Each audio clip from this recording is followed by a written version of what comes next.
வணக்கம். வேர்ல்டு செய்திகளுடன் நான் நிரோஷன். ரஷ்யாவின் நட்பு நாடான கியூபாவுடன் இராணுவ பயிற்சிகளை நடத்த ரஷ்ய கடற்படை கப்பல்கள் ஹவானாவுக்கு சென்று ஒரு நாள் கழித்து கியூபாவின் குவாண்டனாமோ விரிகுடாவில் அமெரிக்க கடற்படையின் வேகமான தாக்குதல் அணுசக்தி நீர்மூழ்கி கப்பல் USS ஹெலினா தோன்றியது. அமெரிக்க தெற்கு கட்டளை தளம் வெளியிட்ட ஒரு அறிக்கையில் வேகமாக தாக்கும் நீர்மூழ்கி கப்பல் USS ஹெலினா அதன் உலகளாவிய கடல்சார் பாதுகாப்பு மற்றும் அமெரிக்க தெற்கு கட்டளை தளத்தின் புவியியல் பகுதிக்கு பொறுப்பேற்று வழக்கமான துறைமுக பயணத்தின் ஒரு பகுதியாக கியூபாவின் குவாண்டனாமோ விரிகுடாவில் உள்ளது. இது எமது நீர்மூழ்கி கப்பலின் தேசிய பாதுகாப்பு பணி என்று குறிப்பிடப்பட்டுள்ளது. அமெரிக்க கடற்படையின் நீர்மூழ்கி கப்பல்களின் குறிப்பிட்ட இயக்கங்கள் மிகவும் வகைப்படுத்தப்படுகின்றன. அவை அரிதாகவே பகிரங்கமாக வெளிப்படுத்தப்படுகின்றன.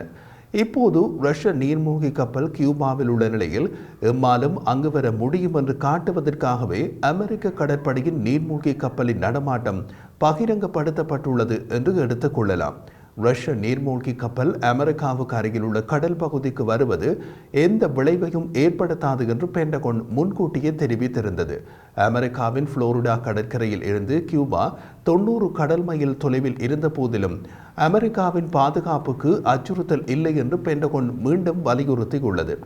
ரஷ்ய கப்பல்கள் கியூபாவுக்கு செல்வதற்காக அமெரிக்காவின் கிழக்கு கடற்கரையிலிருந்து தெற்கே சென்றபோது அமெரிக்க கடற்படையின் போர்க்கப்பல்கள் மற்றும் PI நீர்மூழ்கி கப்பல் எதிர்ப்பு விமானங்கள் ஆகியவை ரஷ்ய கப்பல்களின் நகர்வுகளை கண்காணித்தன. பென்டகன் செய்தி தொடர்பாளர் சப்ரினா சிங் அது பற்றி கூறிய போது, எமது பிராந்தியத்தில் ரஷ்யர்களின் கடல் திட்டங்களை நாங்கள் கண்காணித்து வருகிறோம். இது ஒன்றும் ஆச்சரியமில்லை. அவர்கள் இப்படி செய்வதை நாங்கள் பல தடவைகள் பார்த்திருக்கிறோம்.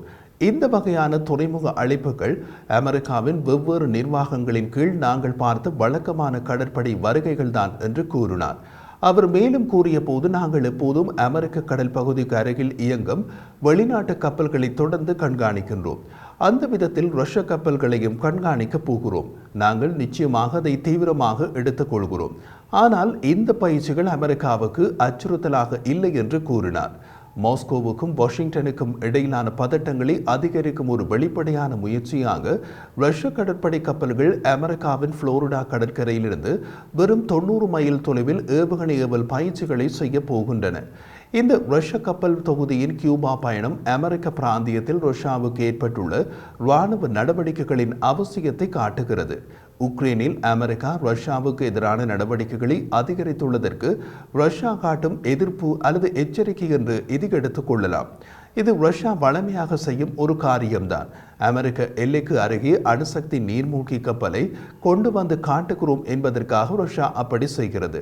ரஷ்ய அணுசக்தி நீர்மூழ்கி கப்பலுக்கு அருகே எமது அணுசக்தி நீர்மூழ்கி கப்பலை கொண்டு வந்து காட்டுகிறோம் என்பதற்காக அமெரிக்கா அப்படி செய்கிறது. அமெரிக்காவின் நோர்போக்கை தளமாக கொண்ட USS ஹெலினா என்பது லாஸ் ஏஞ்சல்ஸ் கிளாஸ் வேகமான தாக்குதல் அணுசக்தியால் இயங்கும் நீர்மூழ்கி கப்பல். இது முதலில் 1980களில் இயக்கப்பட்டது. இந்த கப்பல் உலகளாவிய அச்சுறுத்தல்களை கண்காணிக்கவும் பதிலளிக்கவும் வடிவமைக்கப்பட்டுள்ளது. மற்றொரு லாஸ் ஏஞ்சல்ஸ் வகுப்பு விரைவு தாக்குதல் நீர்மூழ்கி கப்பலான USS பசடேனா கடந்த ஜூலை மாதம் கியூபாவின் குவாண்டனாமோ விரிகுடாவில் நிறுத்தப்பட்டது.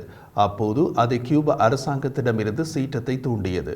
கியூபாவுக்கு ஒரு ரஷ்ய நீர்மூழ்கி கப்பலின் தற்போதைய பயணம் குறைந்தபட்சம் கடந்த ஆண்டு அமெரிக்க நீர்மூழ்கி கப்பலின் வருகையின் பிரதிபலிப்பாகும் என்று பென்டகன் கூறியது.